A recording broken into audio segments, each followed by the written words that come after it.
মাননীয় মন্ত্রী মহোদয়ের কাছে আমার জানার বিষয় হচ্ছে যে আমার পটুয়াখালী ১১২ বাউফল ২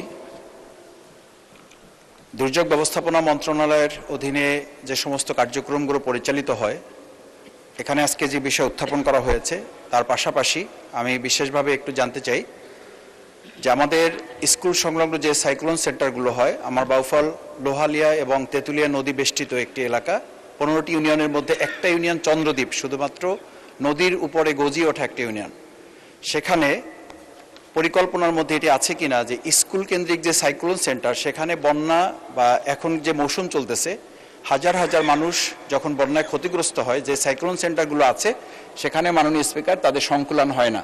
আমি মাননীয় মন্ত্রীর কাছে জানতে চাই যে আমাদের সাইক্লোন সেন্টার স্কুল প্রতিষ্ঠান যেগুলো হওয়ার কথা সে ব্যাপারে ভবিষ্যতে কি পরিকল্পনা আছে এবং বিশেষ করে আমার পটুয়াখালী বাউফলে এই ব্যাপারে কোনো পদক্ষেপ নেওয়ার সুযোগ আছে কিনা। ধন্যবাদ মাননীয় সদস্য। মাননীয় মন্ত্রী অত্যন্ত গুরুত্বপূর্ণ একটি প্রশ্ন উত্থাপন করেছেন। আপনি জানেন যে ওনার অঞ্চলটা সবসময় ঘূর্ণিঝড় আক্রান্ত এবং বিভিন্ন ধরনের দুর্যোগ সংগঠিত হয়। ইতিমধ্যে আমাদের বিভিন্ন অঞ্চলগুলোতে আমরা ঘূর্ণিঝড় আশ্রয় কেন্দ্র নির্মাণ করেছি।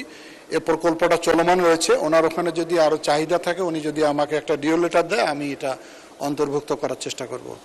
ধন্যবাদ মাননীয় স্পিকার।